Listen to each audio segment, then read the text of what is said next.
శ్రీమాత్రే నమ. జయ గురు దత్తాత్రేయ నమ. ఈ వీడియోలో మనం ధనుసు రాశి వారికి ఏప్రిల్ 6వ తారీఖు నుంచి 12వ తారీఖు మధ్యలో జరగబోయే వార ఫలాలు పరిశీలించినప్పుడు మరి ధనుసు రాశి వారికి ఇప్పుడు గురుగ్రహం 6వ స్థానంలో సంచరించడం జరుగుతుంది. అంటే ఇంకా కొద్ది రోజుల పాటు సంచరిస్తూ ఉంటాడు. 6వ స్థానంలో ఉన్నటువంటి గురువు 2, 6, 10 అంటే వృత్తి సంబంధించిన స్థానాల్లో మనకి యాక్టివేట్ చేయడం జరుగుతూ ఉంటుంది. ఇది కొత్తగా ఉద్యోగ ప్రయత్నాలు చేస్తున్న వారికి, సాంప్రదాయ వృత్తులు, టీచింగు, అడ్వకేట్సు, ఈ వేదిక్ సంబంధించింది, ఆస్ట్రాలజీ, ఇటువంటి వృత్తుల్లో ప్రవేశించడానికి చాలా అనుకూలంగా ఉంటుంది. అలాగే మీరు స్వతంత్ర వృత్తిలో ప్రవేశించడానికి కొంతవరకు మనకి గ్రహస్థితి సహకరించడం జరుగుతుంది. ఇక చతుర్థ స్థానంలో ఇప్పుడు ఉన్నటువంటి గ్రహాలు, ముఖ్యంగా శని భగవానుడు చతుర్థంలో ప్రవేశించడం జరిగింది. ధనుసు రాశి వారికి చతుర్థ స్థానంలో మీనరాశిలోకి ప్రవేశించాడు. అంటే మీనరాశి కూడా గురువు అధిపతి, ధనుసు రాశి కూడా గురువు అధిపతి.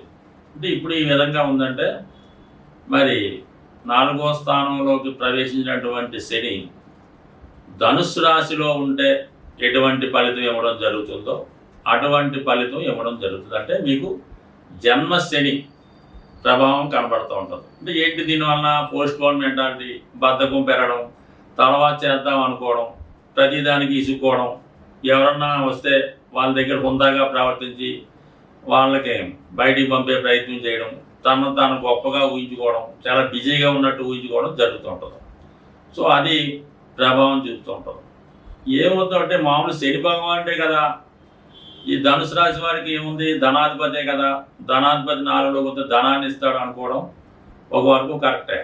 కానీ శని కారకత్వాలు చూసినప్పుడు వ్యయాధిపతిగా, అష్టమాధిపతిగా తన ప్రభావం చూపుతాడు. అంటే శని ఎక్కడుంటే అష్టమాధిపతి అక్కడ ఉంటే ఆ ఫలితం వస్తుంది, వ్యయాధిపతి ఉన్నట్టు ఫలితం వస్తుంది. ఇప్పుడు ఏమైంది, మీకు వ్యయాధిపతిగా, అష్టమాధిపతిగా 4వ స్థానంలో ఉన్నాడు. దాన్ని బట్టి కంపల్సరిగా మీరు ఉన్న స్థానాన్ని వదలవలసిందే. అది మీ సొంత ఇల్లు అయినా, సొంత ఊరైనా, సొంత దేశమైనా మీరు ఆ ప్రాంతాన్ని విడిచిపెట్టి వేరే ప్రాంతానికి వెళ్ళవలసి ఉంటుంది.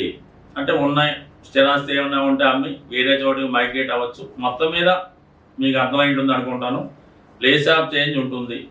సొంత ప్రాంతంలో మనశ్శాంతి ఉండదు. ఇక మీరు ఇప్పుడున్న ప్రాంతంలో ఎంతకాలం ఉన్నా సరే ఏదో ఒక హెడేకు, ఏదో ఒక ప్రాబ్లం, ఏదో ఒక చిరాకు రావడం జరుగుతూ ఉంటుంది. స్థాన మార్పుకి ప్రయత్నం చేయండి.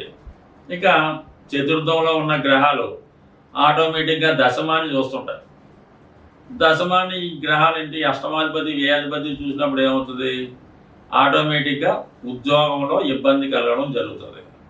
ఉద్యోగంలో మార్పులు రావచ్చు, ఉద్యోగంలో ఇబ్బందులు రావచ్చు, ఉద్యోగం పోవచ్చు, కొత్త ఉద్యోగం రావచ్చు.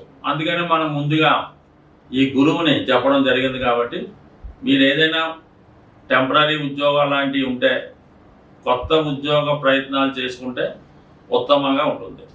ఇక విద్యార్థులు 100% చాలా శ్రద్ధగా వర్క్ చేయవలసి ఉంటుంది. అంటే ఈ ఒక్కరోజుతో ఇదేం పోదు, ఈ వార ఫలితం అనుకుంటున్నారు. కానీ అంటే ఎందుకంటే ఇప్పుడు అడ్మిషన్ టైం కాబట్టి కొత్త కోర్సుల్లో, కొత్త కాలేజీల్లో ప్రవేశించబోతున్నారు. కాబట్టి 2.5 సంవత్సరాల పాటు ఉండే ఈ శని ప్రభావం అటు చతుర్థంలోను అటు రాశి యందు ఉండడం వల్ల ఎంత కష్టపడి చదివినా సమయానికి జ్ఞాపకం రాకపోవడం, మీలో ఒక విధమైనటువంటి టేక్ ఇట్ ఈజీ పాలసీ రావడం, అందరినీ తక్కువ అంచనా వేయడం, ఉపాధ్యాయుల్ని, పెద్దవాళ్ళని అవమానపరచడం, ఇవన్నీ స్వతహాగా కనబడుతుంటాయి. కాబట్టి విద్యార్థుల కన్నా విద్యార్థుల తల్లిదండ్రులు ఎవరైతే ధనుసు రాశిలో ఉన్నారో, మీ యొక్క సంతానం ధనుసు లగ్నంలో ఉన్నారో వారి మీద జాగ్రత్తగా నిఘు పెట్టి ఒక కంట కనిపెట్టవలసి ఉంటుంది.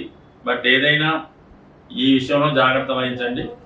అలాగే ఏదైనా ఆస్తి అమ్మే ప్రయత్నంలో తొందరపడకుండా నిదానంగా కొన్నాళ్ళు ఆలోచించి నిర్ణయం తీసుకోండి. ఏదైనా ధనుసు రాశి వారు తొందరపడి తీసుకున్న ప్రతి నిర్ణయం తర్వాత పశ్చాత్తాపం చెందవలసి ఉంటుంది కాబట్టి నిదానంగా ఆలోచించి నిర్ణయాలు తీసుకుంటే మంచిది. స్వస్తి. సాధారణంగా ఇప్పుడు ఈ ఏప్రిల్ 6 మనకి శ్రీరామనవమితో ప్రారంభమైంది.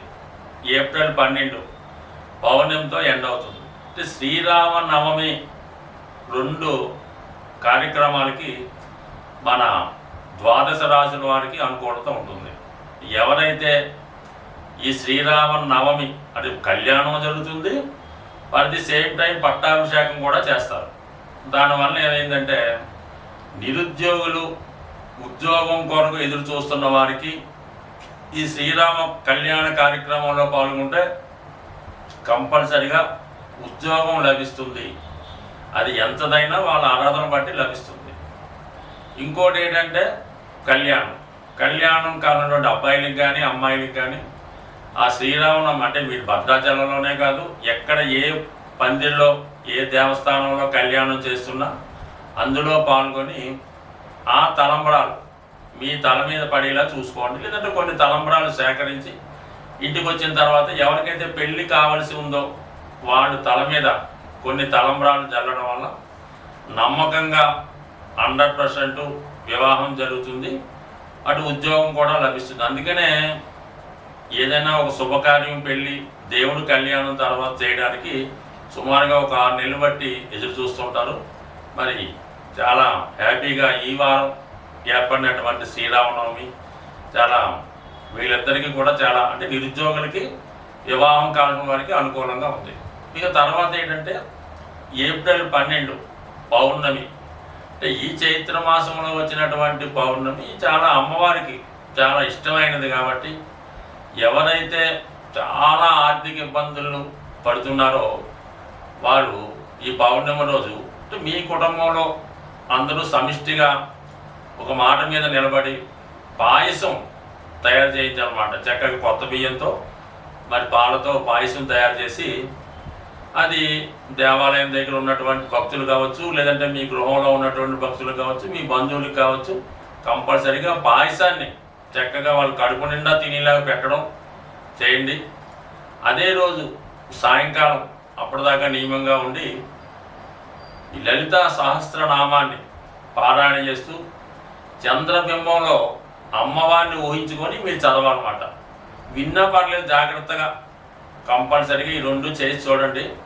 ఈ 2 నియమాలు మీరు నియమంగా చేస్తే 100% మీకు అటు వివాహం, అటు ఉద్యోగం, ఇటు ఆర్థిక సమస్యలు 100% తొలుగుతాయి. అంటే ఒక విషయాన్ని మీరు మీ కుటుంబంలో చాలా దీర్ఘకాలికంగా అప్పులు సమస్యలు ఉన్నాయి అనుకున్నప్పుడు ఆ కుటుంబంలో ఉన్న సభ్యుల మధ్య ఏకాభిప్రాయం లేదన్నమాట. అంటే ఒకరి మాట ఒకరికి వినకపోవడం, ఒకరికొకరికి పడకపోవడం ఇవి జరుగుతూ ఉంటాయి.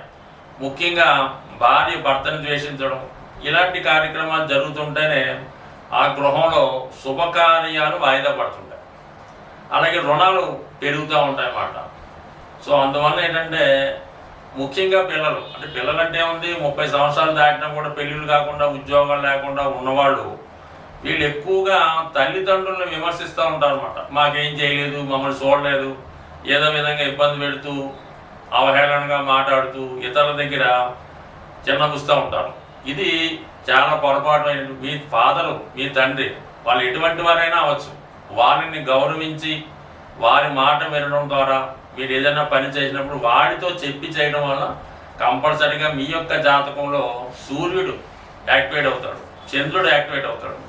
దీనివల్ల మీకు ప్రభుత్వ ఉద్యోగాలు లాంటివి రావడం, పెళ్ళిళ్ళు జరుగుతుంటాయి. సో ఏదైనా ఒక సమిష్టి నిర్ణయం అందరూ కలిసి ఉండడం ఇది కంపల్సరీగా చేసుకుంటే మీ కుటుంబంలో ఏ సమస్య అయినా కూడా 100% సాల్వ్ అవుతుంది. స్వస్తి.